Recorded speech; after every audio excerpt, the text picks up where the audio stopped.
Hello, everyone.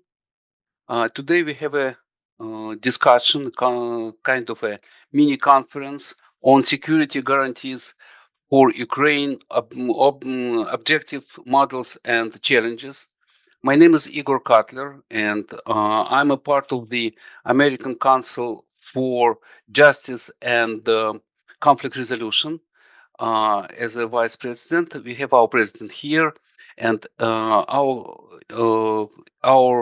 organization and the Ukrainian Institute for Politics, located in Kiev, in the capital of Ukraine, is another organization equally involved in this program.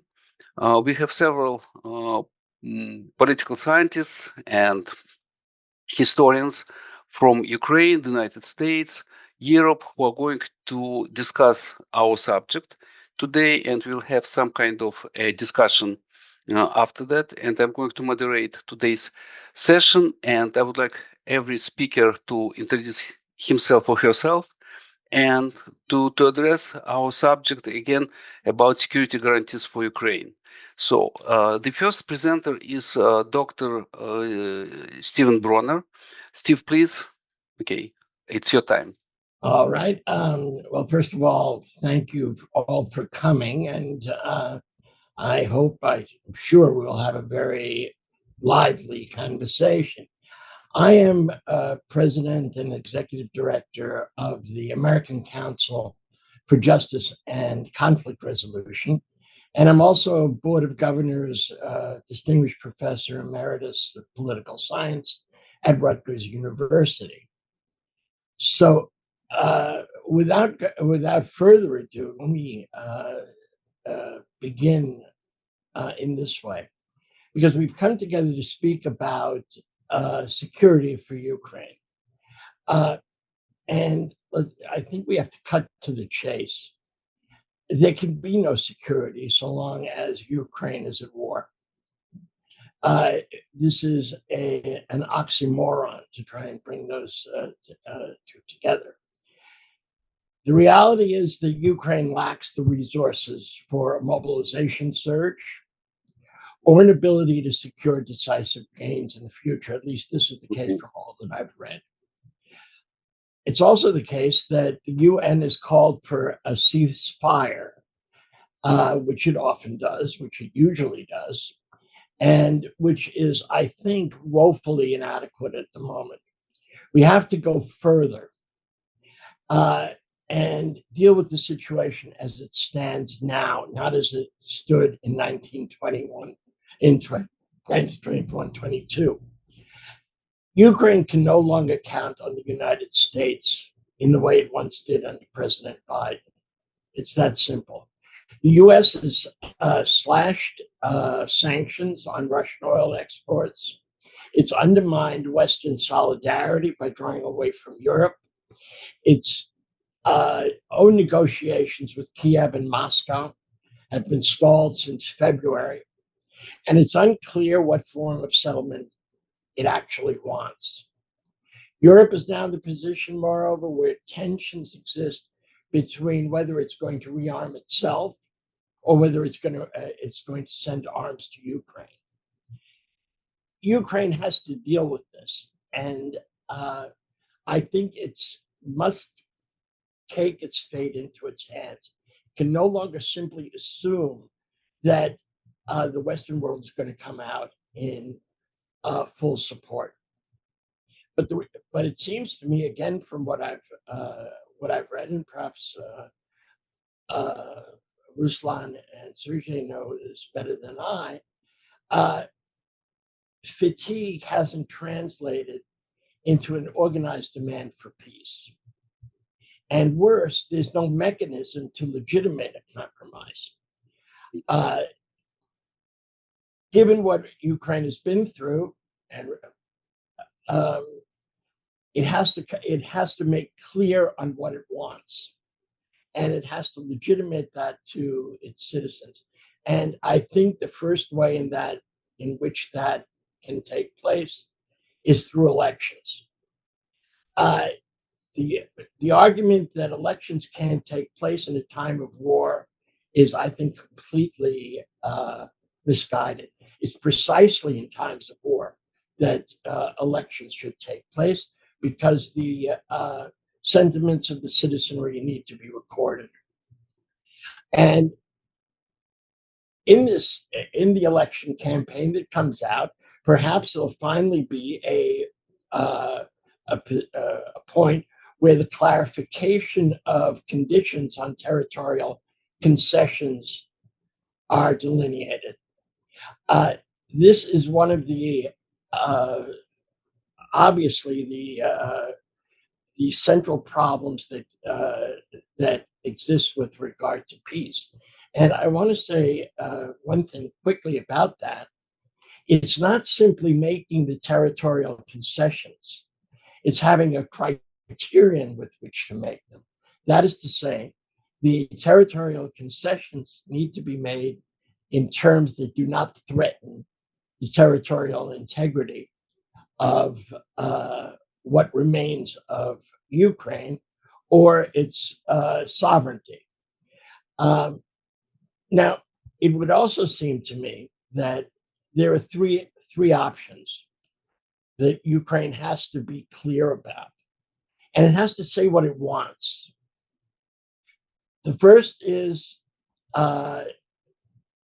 it can call for it being heavily armed and integrated into NATO or the EU, but that will leave the tensions with Russia as they are, and it's hard to imagine that Russia will accept this. The second situation is somewhat more complex to organize, and that would be to set up a kind of demilitarized neutral buffer state. And rather than simply call for integration into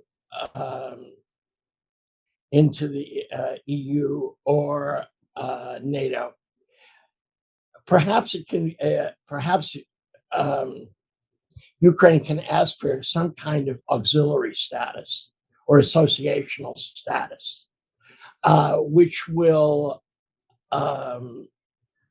raise the question of exchange and negotiations and support with external actors, but not at the risk of war, because the reality is I don't think any nation is willing to go to war for Ukraine, and it has to deal with that. So if that's true, I would think that the strategic move for Ukraine would be to expand its number of supporters. Spanish Prime Minister has stated that China, or has called upon China to intervene and support negotiations. Another possibility is to begin to work through Saudi Arabia, which could work as an American proxy. And I see that President Zelensky has just toured the Middle East. Perhaps he has that in mind. But this much is clear. Mechanisms need to be established, and there has to be clarity of who is going, or which organizations are going to mediate. At this point, it would seem to me that simply having the trilateral negotiations is not going to do the trick. There's going to have to be other actors involved, whether that's other countries or NGOs. Ukraine has to be clear about what it wants and put it out on the table for its own citizens and the rest of the world to see. Thank you very much. Okay, thank you, Steve. Thank you very much. And I would like Heather Wokusch to continue. Please introduce yourself, and we would like to listen from you. Thank you very much, and thank you very much for the opportunity to be here. I really, really do appreciate it. I would like to actually continue on some of the themes that Steve mentioned, but I'm going to come at this from a completely different perspective than probably many of the speakers here, and so bear with me during that time. I think that many people tend to look at four main sides. You've got Europe, Ukraine, US, and Russia. But I would suggest that, in fact, there's one other major side that does not get enough attention and actually is the deal breaker, if you will. And that is the business sector. Now, Forbes just had a very interesting article about how many in Russia have become more billionaires based on this war. But what I would like to focus on here is what I see as even more dangerous, and that is elements of the tech sector in Silicon Valley, which is very bullish on aiding Ukraine, but also not only to increase corporate profit, but also a desire to test its AI-driven warfare technology. Now, we can name a number of different companies in that area, but one I would like to focus on, just an example, is Palantir. Palantir is very, very heavily entrenched in the Ukraine military right now. It provides AI for battlefield intelligence and analysis. A lot of very, very sensitive military data from Ukraine is being fed into the Palantir system via this platform called Data Room, which is where the government somehow, the military processes a lot of this data.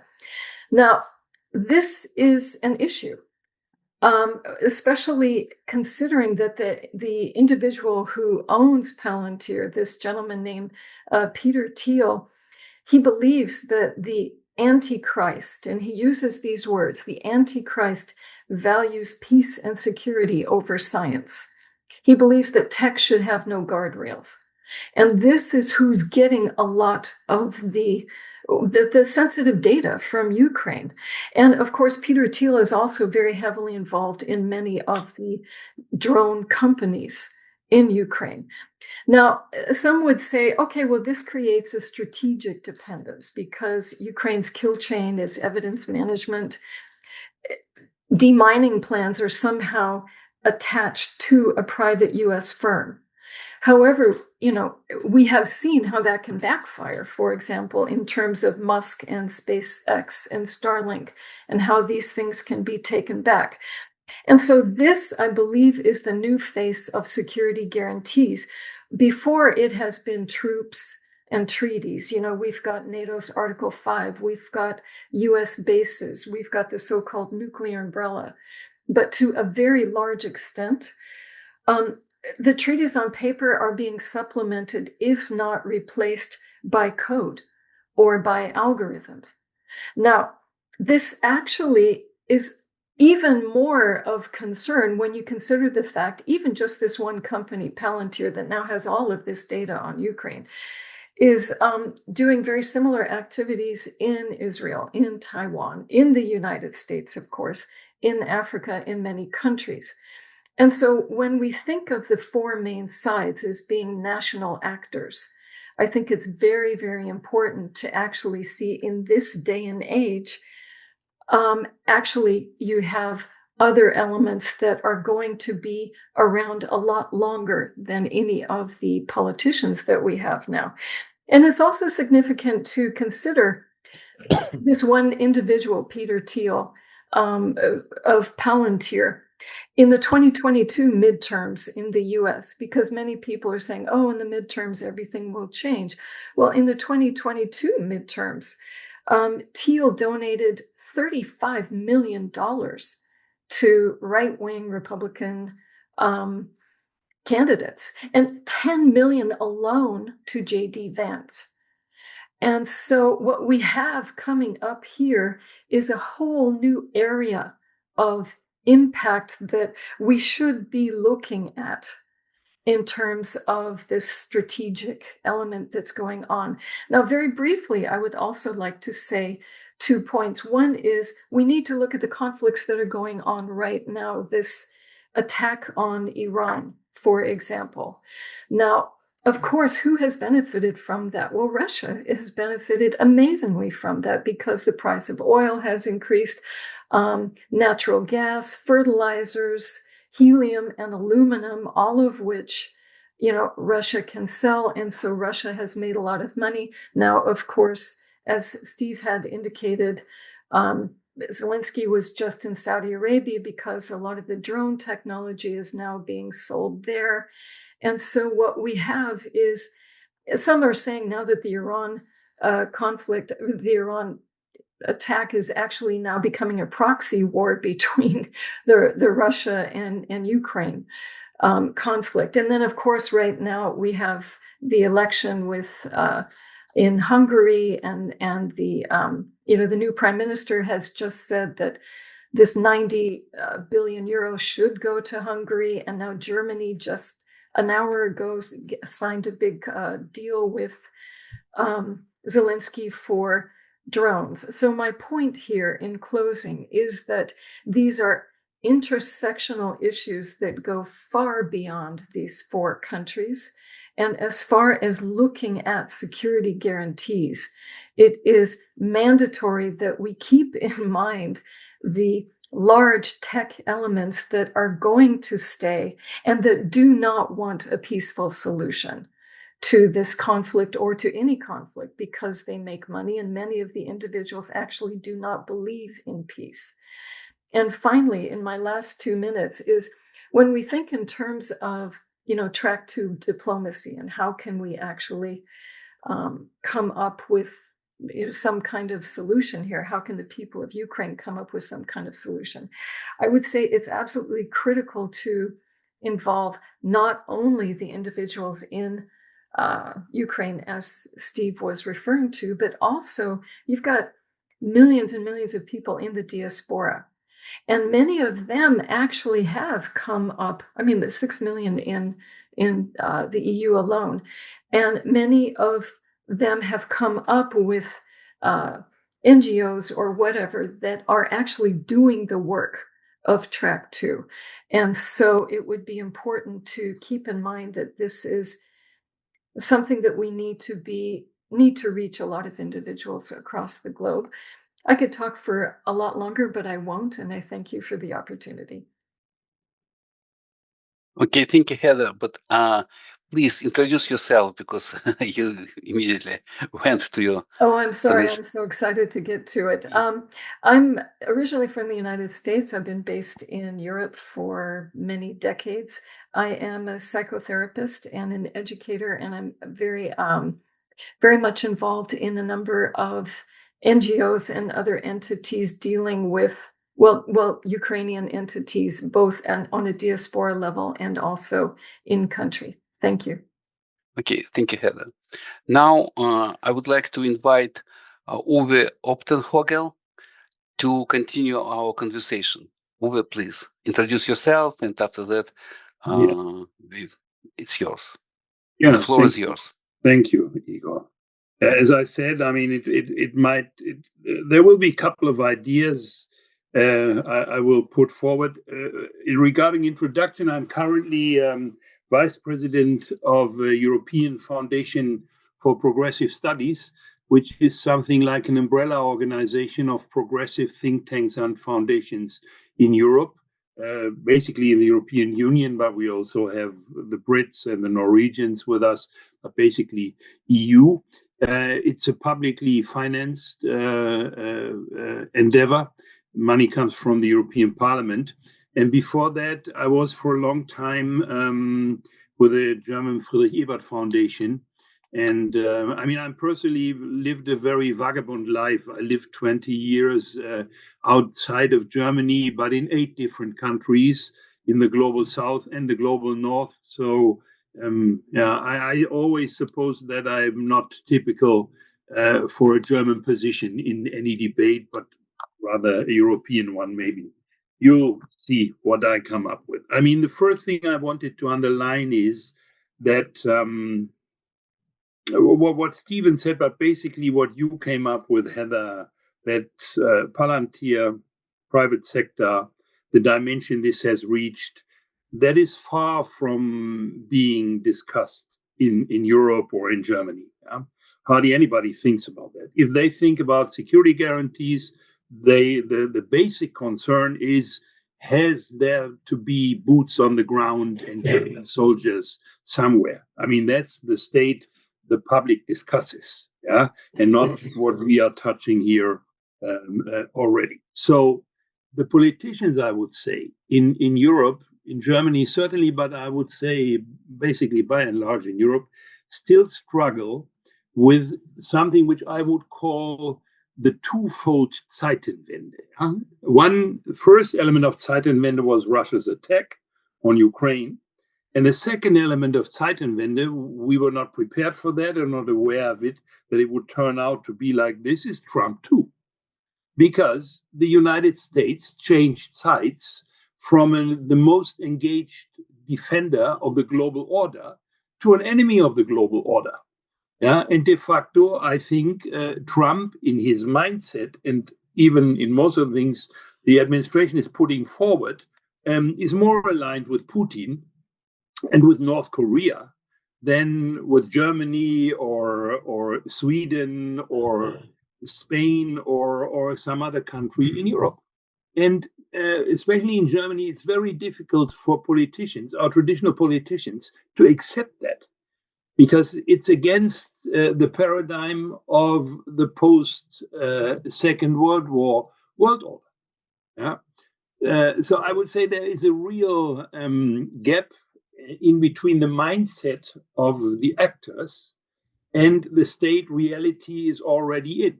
Yeah? Now,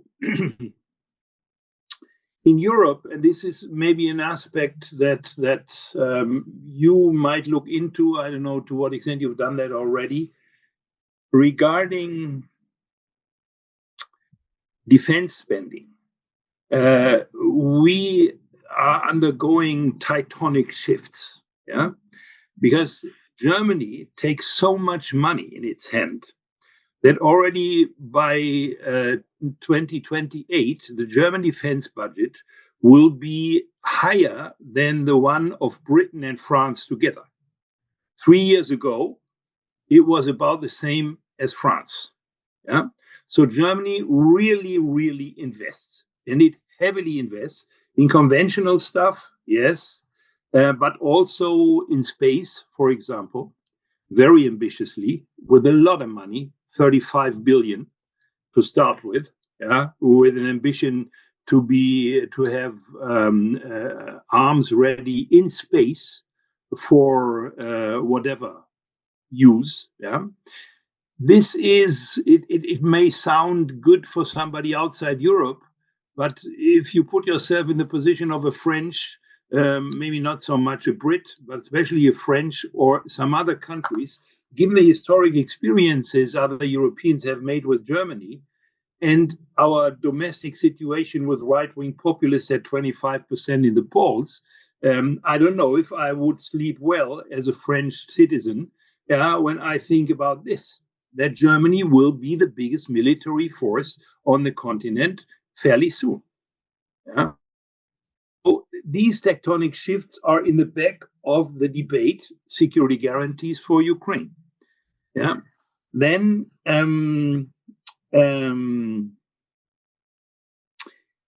I think what we need to do in Europe is to connect certain debates and to really go public into our societies debating these issues. Because if you don't have your population coming with you, you're not going to be able to make politics in this sphere. Yeah? Which means we need to discuss European rearmament and what it means, which is not an easy thing to do in many of the European countries. But from what Heather said, I think we need to link it to the debate about the regulation of AI. Yeah? There is a debate about the regulation of AI in the European Union, which is pretty lively. Yeah? And there are strong voices and also political forces who want to really regulate the American AI and tech companies, which the Trump administration uses for threats against Europe in a totally, a strange way, mixing up issues. But this is really clear, at least for the center left in Europe, that there has to be a regulation which goes into the setup of the digital companies. There are concrete debates about regulation of social networks in schools. The first countries have put regulations in place where kids under a certain age cannot use social networks in schools and shouldn't have access at all. So the regulation which is discussed in Europe goes to the core of the business interest of the Silicon Valley companies. There is a manifest conflict. Yeah? And if you link this to what Heather said and to the fact that the Ukraine war at the moment is a unique war we have not seen so far ever anywhere, yeah? Because it started, and the Russians thought it could be a blitzkrieg, which was wrong after 4 weeks. Then for quite a number of time, or quite some time, many of us and many others thought it would go into a trench war, like the First World War. But it's neither of this. Now we have a high-tech war, which will be decided on technology. Yeah, because hardly any soldier comes out of soldiers don't come out of their shelters, yeah? Because it's a totally different war. And a result of that is, for example, what Heather mentioned, these joint ventures in drones of German startups with Ukraine, drone specialists consulting NATO in maneuvers and that kind of stuff. So what I want to get at are basically two things to summarize a little my improvised thoughts. On the one end, you have a very traditional perception of war and security guarantees. On the other hand, you have de facto a unique new kind of war, which has to be understood even by the military. Yeah? And what we need is a link in a public debate, since we're living in democracies, between the traditional notion of security guarantees of war and the technological developments we have in AI. So that I would think that this also should turn into an element of or into an argument between Ukraine and Europe. This Palantir thing you mentioned, yeah. We have a big debate in Germany about Palantir software for German ministries and public administration. In the beginning, there was no controversy about it, and they tended to buy Palantir. In the meantime, this has shifted. The Justice Ministry, for example, 2 days ago, declined a Palantir offer and will offer for another software, probably European software, which is totally configured differently, and where the ministry itself will have a say. So this is behind security guarantees. The general public still thinks they have to fear the German soldiers eventually in Ukraine, where the German Wehrmacht already did terrible things in the 40s. That's about the state of mind of the public we're dealing with. And on the other hand, we have these technological developments, and I think we need to try to link this with clearly the intention to become independent of the Silicon Valley American companies. Well, okay. Okay, thank you, Uwe. Thank you very much. And now I would like to to give floor to Sergey Tolstov, and please introduce yourself, and the floor is yours. Yeah, thank you. I'm Dr. Sergey Tolstov from Kiev.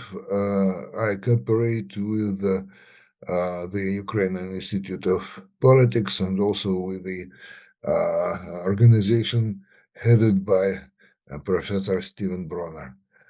I'm very much interested in European security matters. I discover these issues for many years. So, but let me return to the topic of our today's discussion, to the matters of Ukraine's security guarantees. So, it seems to me that this issue consists of six dimensions or clusters. The first is the problem of cessation of war in peace conditions. So, what guarantees could be in the absence of peace conditions? The guarantee is a form of establishing some permanent order in peace terms, but not in war, because nobody in the West wants to declare or recognize itself as a non-combatant ally of Ukraine. So Ukraine signed more than 30 declarations and agreements on security, and in all these agreements, which were signed in 2023 and 2024, the matter of assistance was the next aggression of Russia, not the continuing aggression of Russia, but some imaginable post-conflict, post this war, future indefinite possible aggression of Russia. So, but President Roosevelt also didn't want to recognize himself as a non-combatant ally of Britain and France. So he prohibited Churchill and Reynaud to publish his declarations in support of Britain and France in 1994. So it is quite clear that nobody in the West is eager to recognize itself more than some form of moral support and maybe financial and military support, but the status of non-combatant ally is a trigger of threat on behalf of Russia. And it is a problem who is stronger in military technical positions at the moment. Maybe the United States is stronger than Russia, but the European states and the European Troika is not stronger than Russia in any case. In the other case, they could establish some form of defense against Russia's drones on the eastern flank of NATO.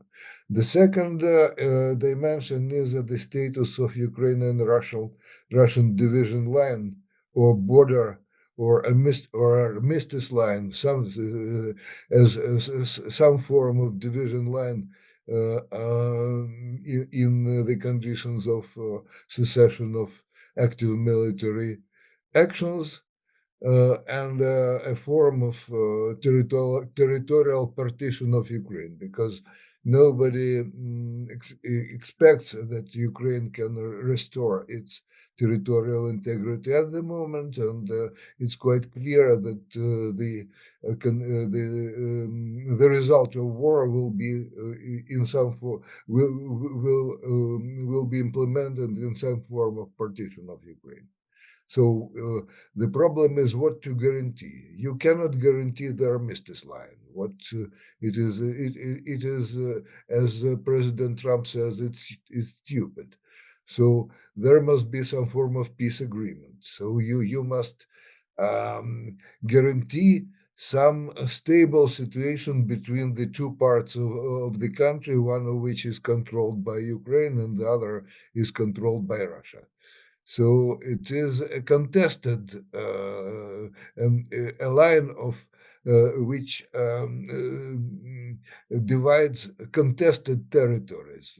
Some part of Ukraine is contested by Russia, and Ukraine contests the territory occupied by Russia. So before we will elaborate some formal peace guarantees, we must understand what it will have to guarantee. So what is the status of division line? And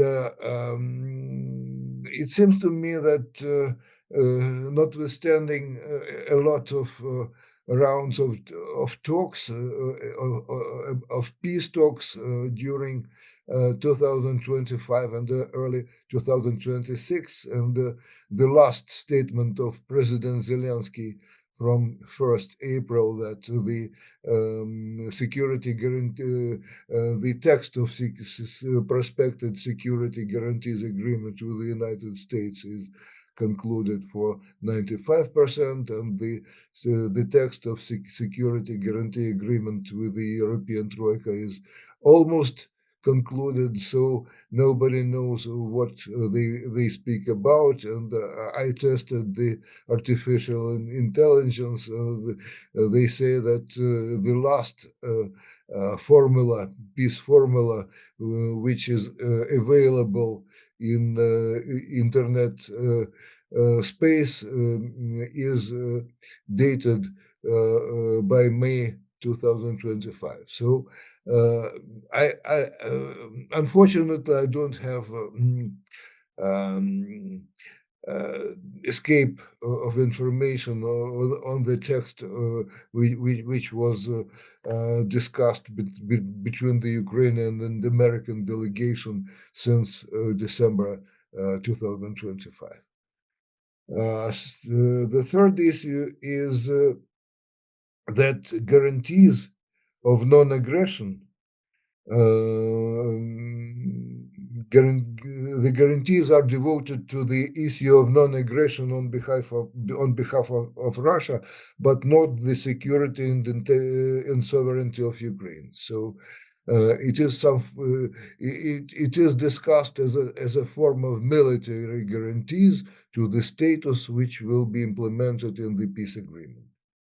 The fourth problem is that assurances on behalf of the United States have no connection with the tradition of Ukrainian American political documents, statements, and agreements signed before 2025. The last document, which is published officially by Ukrainian and American sources, is the security agreement between the United States and Ukraine of July 2024. But I read once again this agreement, and I have found that nothing in the annex to this agreement is intended to give rise to rights or obligations under domestic or international law.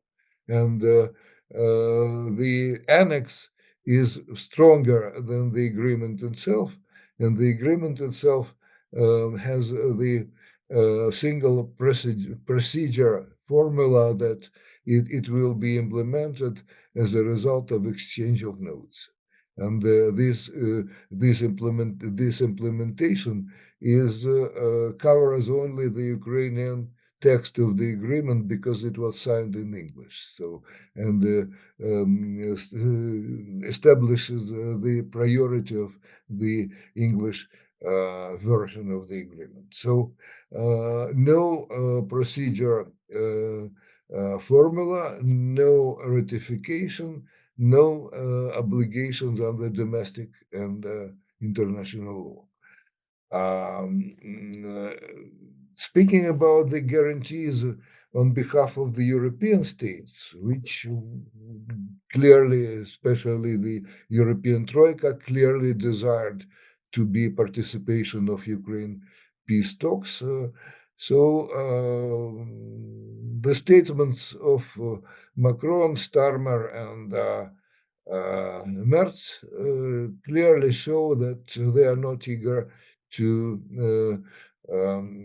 send any symbolic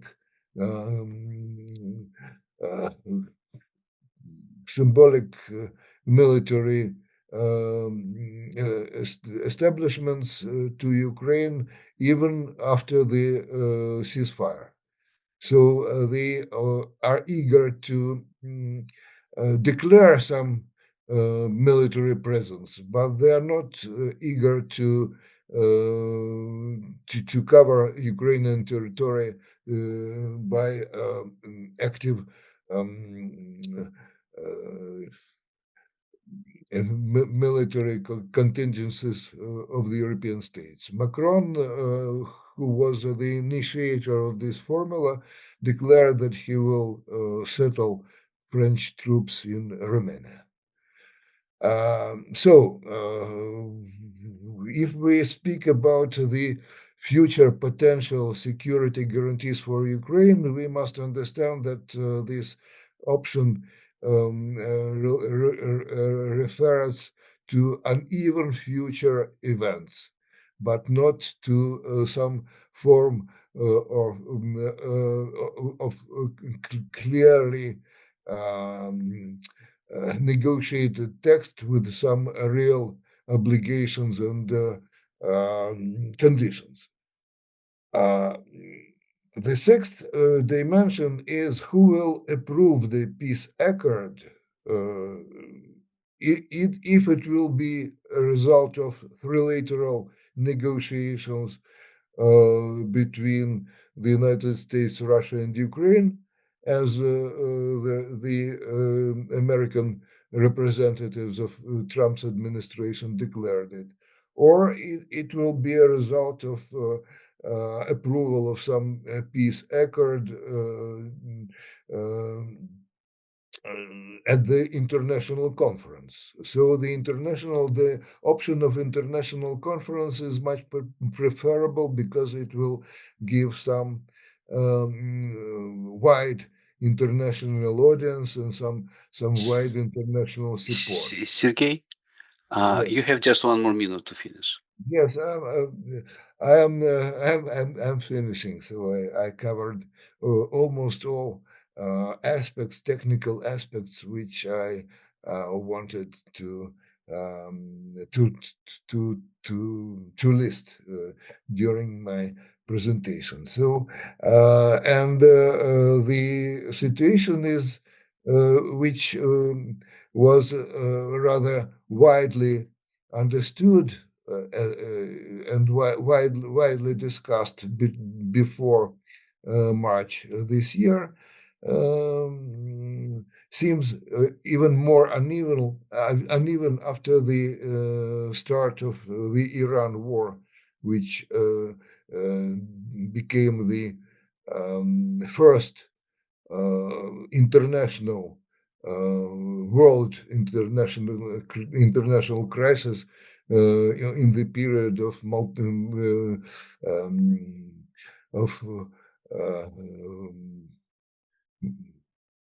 multipolar international system, which was established in the last decade. So thank you very much. Okay, thank you, Sergey. And now our next presenter is Ruslan Bortnik. Ruslan, please introduce yourself, and you have your floor for us. Thank you, colleagues. I'm very pleasant to be here. My name is Ruslan Bortnik. I'm head of Ukrainian Institute of Politics, situated in Kyiv. And today I want to also discuss about very popular, but from my point of view, very dangerous model of security guarantees for Ukraine, which is discussing now in the world. I'm talking about so-called porcupine model. This porcupine model is very popular in discussion published in Europe, in United States, and I see this Porcupine model. I see in this model a lot of risks and flaws. At the beginning, this is Porcupine model for security guarantees for Ukraine, which is proposed by United States, discussed in Europe with different forms and different models. This is essentially a renewed strategy for deterring Russia by creating a military political conditions and capabilities in Ukraine. This strategy for deterrence for Russia, this strategy contains a lot of old risks and old reasons, roots of this conflict. First, this is a confrontation strategy. This is confrontation strategy, which means maintaining deep mistrust and hostility between the two sides, and even a future regime of military competition and arms race between Ukraine and Russia, and between Russia and the West, of course. Within this model, policymakers on both sides will find themselves in situation of conflict and continuation of competition.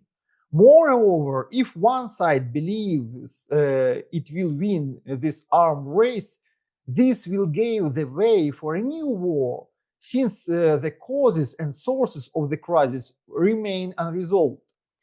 Distinguishing between offensive and defensive actions in this model and external obstacles is often extremely difficult and, if not impossible.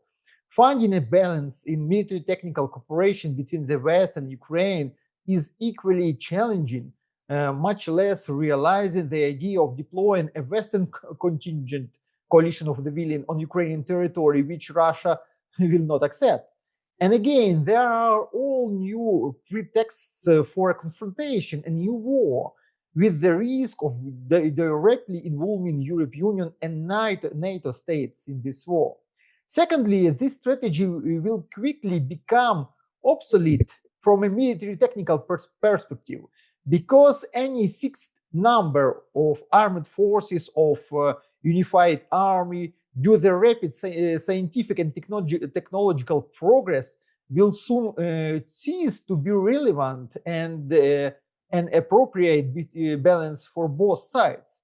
Land and sea drones, artificial intelligence in unmanned vehicles, and so on could quickly render modern army boundaries, armored vehicles, missiles, and other limitation obsolete.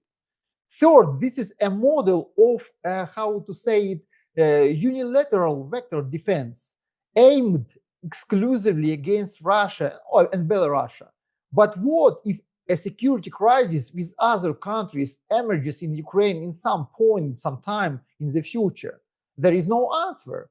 Instead of vector defense, it's better to seek a model of all-round defense for Ukraine. Fourth, this model requires a high-quality, independent, a useful verification and systemic stability, the mechanism for which is currently quite difficult to implement. Fifth, it's expensive. It's expensive. Maintaining the pattern of armed control and military competition with Russia will require Ukraine and its allies to incur significant costs to maintain their military potential. This ongoing competition, which leaves Ukraine with persistent security threats, creates a major barriers to investments and economic and demographic recovery in the future. Upon closer examination, this Porcupine model is a model of maintaining a security crisis, threat of the war, with Western political and military forces, in which joy will draw in the gullible negotiator as a party of a war. At the same time, Russia is proposing the opposite extreme. Russian proposals for the demilitarization, denazification, and so on for Ukraine are an attempt to decline Ukraine's sovereignty and agency of Ukraine and completely disarm it, which is clearly unacceptable for Ukraine and its allies. Russia's demands and proposals require Ukraine's de facto military and political capitulation, which is currently unrealistic. Therefore, instead of this porcupine and needles models, Ukraine and the world need another model, which I'm calling a turtle model, and a thick protective shell. Conflict should be replaced by invulnerability and the blades by the smooth shell of cooperation. Within this shell, Ukraine could have first a full-fledged political agreement on settling the crisis and reforming the military political balances in relations, restoration of trade and roads in the region. Second, the transfer of of military technologies from the West for production on the territory of Ukraine. Some necessary for Ukraine military equipment, for example, air defense system, as Japan producing Patriots, for example, American Patriots, armored vehicles, as Hungary producing Rheinmetall vehicles, tactical aviation, and so on. But without direct military technical deliveries, and especially the deployment of military Western contingent to Ukraine, because it's unacceptable for Russia. Third, the absence of artificial restrictions on the training of force categories for the defense of Ukraine, according to the Swiss or Israeli model, but taking into account the financial capabilities, the Ukrainian state, general training of light infantry, while maintaining the limited capabilities of professional army. And fourth, financing the social, economical reconstruction and return of Ukrainian people to the country. And the last, transition to a parliamentary model of governance in Ukraine formed on a coalition basis and taking into account the interests of key donors and guarantors of Ukraine. I think we need to find something not. I think we misunderstanding this deterrence model at all. In Europe, we are misunderstanding the deterrence model at all.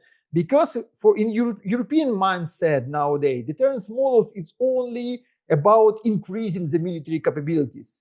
But it's not so. We need to find and we need to secure the new balance of interest, the new balance which could help us to avoid the future war. Of course, we can fight for the past, but more effective and more people-oriented to fight and to balance to build the future, of course, in this model. So this deterrence models, it's about the new model, about the new balances, and this turtle model could be also a security and maintaining this new balance, but not transforming Ukraine to a new military racer for many, many decades ahead. Thank you, colleagues, for attention. Okay, thank you very much, Ruslan. And we have actually have had great presentations, and summarizing them, we cover general overview of the events, we cover economic part, we cover military part, we cover part of agreements in the past and what's going on right now. We covered political challenges and some challenges inside of Ukraine. And from my side, I'm very happy that Ruslan mentioned demographic situation, and I would like to say that probably demographic challenges are very, very, very kind of serious and strong in Ukraine. And from my side, and maybe I'm wrong, but please, colleagues, say your words. I believe another challenge is the state of human rights in the country. Well, it's another challenge probably for some kind of agreements, at least with the West, for more inclusion in the West.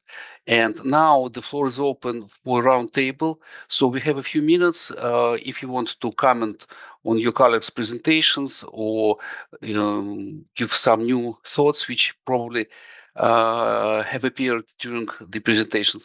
Please, the floor is open for everyone. May I jump in? Sure. Okay, thank you very much. I would just like to comment on some of the comments that were made. Now, both so Uwe mentioned the military spending, and also Ruslan, you just mentioned the whole porcupine element, which is the same thing. And I think what's really, really important when we look at security guarantees is to understand what are the environmental implications of that kind of continuing warfare, and also on a post-war level, what are the mental health implications? What kind of trauma? If you have the best security guarantee, but your land is radioactive, and 80% of the kids are traumatized, was that actually worth it? So we do need to factor those in during the process in terms of seeing how long this should go on. Second, I think it's just really important to look at, this is a legacy project for Putin. 1.3 million casualties. He needs to show something. And so it would seem that there's basically three things that he wants. Now, what's interesting is some of these things are happening behind the scenes that we don't even acknowledge. One is he doesn't want Ukraine to be a NATO member, right? But right now, Trump literally last week said that Putin explained what NATO is to him. And this was actually on record. And so, and Trump says he doesn't, well, Trump has always tried to get out of NATO, and thank goodness he can't right now. But that is one element to just, if nobody can be in NATO, that's the whole thing, to destroy NATO itself. The second thing that Putin wants is military limitations. But this whole Iran conflict, or the attack on Iran, by definition, the US defense industrial capacity is very low. Where are you going to find a tomahawk these days? And so those two elements of what Putin wants actually is in progress. The one thing that many of the speakers have spoken about today is territorial recognition. That is the main factor left. And so I think that anything that can be done regarding security guarantees, focusing on that and being sure that, Palantir and others don't take over in that regard will be critical. Thank you very much. Thank you, Heather. Anybody else, please? Stephen, microphone. My microphone, Steve. We don't hear you, Stephen. Oh, yeah. Forgive me. I just wanted to say, building on Heather's point, I think it's no longer a situation where Putin is concerned about NATO as it used to be. The U.S. has basically scuttled the primary defense element of the organization. The question now is going to be, how does Europe respond to this? Is it going to basically channel its resources towards Ukraine, or is it going to do so internally and integrate further, which is going to be a tough nut to crack, given the right-wing movements prevalent in all countries. It's great about the new president Magyar, but this is one small step in what's going to be a larger struggle, I fear. I also have a question for you, because your emphasis on AI is, I think, completely right, and it's really almost innovative it is innovative in the debate that's carried on. But do you have any sense of how you can delimit this? I think it's not AI per se, it's some of the individuals behind the companies. Yeah. You know what I mean? And so it's two separate things. One is AI, and many people in Europe, I do live in Europe, are saying, the States is so ahead of us because there are fewer guardrails. But that's not a good thing. But I think what's very troubling is when you have somebody, for example, like Peter Thiel, who just gave a speaking tour in Europe talking about climate change is not real. climate change is the Antichrist and peace and security are bad. And this is the individual who's getting a lot of the very private data. As far as security movements, I think that every country, and certainly Ukraine included, really needs to look at those contracts. And as Uwe had said, Germany just said, no, we're not going to go forward. And then really look to see what kind of data has already been given to them. That's my concern, because this one company has more cash and more data on not only civilian, but also military entities globally. And this is not a good thing. Thank you, Steve. Thank you, Heather. Anybody else? If I may, just a few words. Uwe. Uwe, sorry, I don't see. Yeah, Uwe, please. Yeah, my question goes a little bit to Ruslan, because I found it very interesting what you call the turtle model. Yeah, because I would agree to your analysis that the basic concern at the moment in the West is how can we deter Russia without the US in Europe? I mean, yeah? We need to have something which deters Russia without the US being involved. Which means in Europe, the debate already goes, it has developed from high spending to smart spending. Because it's not a matter of the 5% which Trump involved. This is an advertising campaign for the American arms industry, but has nothing to do with the defense capability of Europe. What we need is smart spending in the right technologies to deter Russia. That's the basic debate in defense circles in Europe. But what you say, I think, is right, Ruslan. We should think beyond that. I think this is an element which we have to deal with one way or the other. Yeah, but we should, in any case, think beyond it, because otherwise we end up in a new arms race. And it's like in the Cold War to some extent. It was always a very, it was an unstable stability. Yeah. And we made it through the period, lucky us, yeah. But there's no guarantee for that, yeah. So I'm with you on that. But this turtle element, what could be the shelter? Yeah, I think this is something we should invest more. I would be interested if you have anything more about that, and because this would be something we could feed into the European debate, for example, through my foundation. We have a defense group there in FEPS with defense experts from different countries in Europe. Yeah. And we have discussed different aspects, very practical stuff, partly the white paper of the new commissioner when it came out in the fall of last year, stuff like that, very practical stuff. But the challenge is really to go beyond it. And this would be something, I think, Ruslan, you're on an interesting track there, in my perception. Thank you very much. I will be very shortly. There are a few levels. The highest level, of course, we need this direct negotiation process between Europe and Russia. This is European war. This is not American war. Trump is honest with this.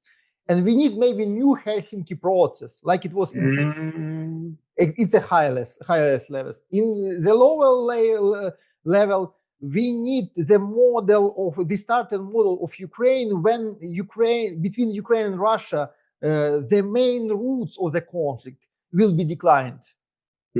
Ukraine could be very defended, very good equipped, but independent from the West influence in military terms. Ukraine could become a member of European Union, for example. I'm fully against for its study, but without a military presence.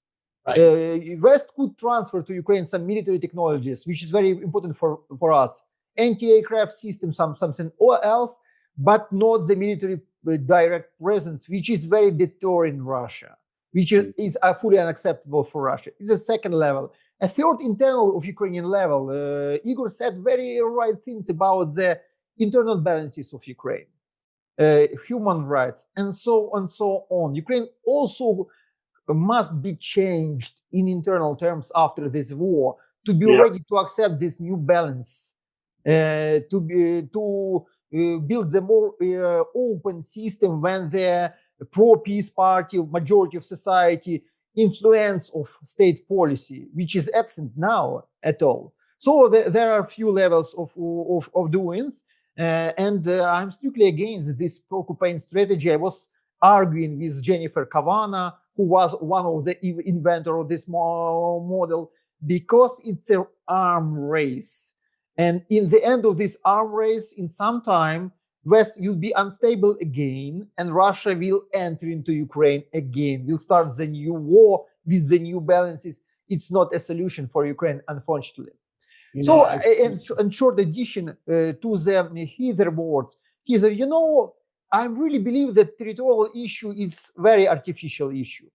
Putin doesn't need Slavyansk and Kramatorsk, rest of Donetsk Oblast. He needs victory in this war, symbolic victory, and Slavyansk and Kramatorsk is a symbol of this victory, just a symbol. And he needs a recognition of his interests in the Eastern Europe. So because I was discussing a lot with colleagues, so because there is still a gap, an ability to find a balanced solution between Ukraine and Russia without territorial recognition, without territorial concessions, and without Ukrainian withdrawal from the rest of Donetsk Oblast. We need just to work in the higher level of the real goals of Russia, West, and Ukraine in this war. I just wanted to add one or two minor things. I'm not sure if we should be talking about victory at all. This is not a win-lose or a win-win situation. This is a situation where it's lose-lose. Both sides are going to wind up in a situation where they're going to have to explain, how shall we say, the negative rather than celebrate the positive. It seems to me that's the first thing. The second thing is with the mutually assured destruction of the second war, of the post-war period. I think we're already in that. Because with the collapse of the nuclear treaty because of Trump's withdrawal, there's now, I would think, there'll now be an increase on both sides in reaffirming nuclear weapons. The United States has already passed a defense budget, which is almost unfathomable. We are now at, throw everything together, about $1.75 trillion. And that is not going to go simply for troops on the ground or for conventional missile systems or even drones. There's going to be a reaffirmation, I think, of nuclear weapons. So I think if we're going to talk security, that has to be included. And that, of course, speaks to Heather's concern with the environment and the like. If you have a growth in nuclear weapons, nuclear power plants, nuclear uses, the possibility for disaster grows. I think Uwe's right. We can't simply assume that the old assumptions of mutually assured destruction are going to hold any longer. We're not dealing with the same kind of leaders. Yeah. If I could follow up on that just for a second, just on the nuclear thing. So next month is going to be the NPT negotiations in New York regarding the other nuclear agreements, and that's expected to go very, very badly. Right now, of course, France just pushed out this thing about the nuclear deterrence thing, that they're going to build more nuclear weapons, and many European countries are joining on. Meanwhile, Russia has attacked the Chernobyl nuclear site. This is existential. And so that also is something that really needs to be looked at. I think the bottom line is this: it comes to a time when it's like this whole, if you want to do porcupine or turtle, it's not sustainable. We need to just sit down and get diplomacy and get this done. And I guess the question is, to what extent can track 2 push that along, and how can we actually get it done? Because I do think that the people of different countries right now pretty much had it. And so there is a possibility to push some of this along. I guess the question is, how can we start implementing some of that? So I believe that our time is up. Just would like to conclude with the following, that probably we already formulated some future topics for discussions, and I would like still to say that probably we have to look more on challenges for Russia to get out of this conflict. It's kind of a war of attrition now for Russia, really war of attrition. And we need to see what I might call for Putin, a trap of history. He wanted to be a new Stalin. He wants to win this war, but already Russia is fighting more than the Soviet Union fought Nazi Germany during Second World War. Okay, with absolutely enormous losses. Yes, we need to take a look at this side of the conflict. I think it'd be great if, let's say, Igor or what is that? Ruslan put together a little conference for the next for another session, which deals with Russia. Yes, what do you think? We will talk with Ruslan about that. And as a moderator, I would like to really, really say that I'm very grateful to you for your participation. A lot of thoughts, a lot of interesting pieces of analysis. We need to, as Steve said, summarize it probably, and to come up with some kind of resolution or kind of a brief or whatever it is. And I hope we'll continue this conversation, because I believe it's very, very useful. Again, thank you very much to you for your part here. Great. Thank you all together. Thank you very much. Thank you. Bye. Bye-bye. Okay, bye-bye.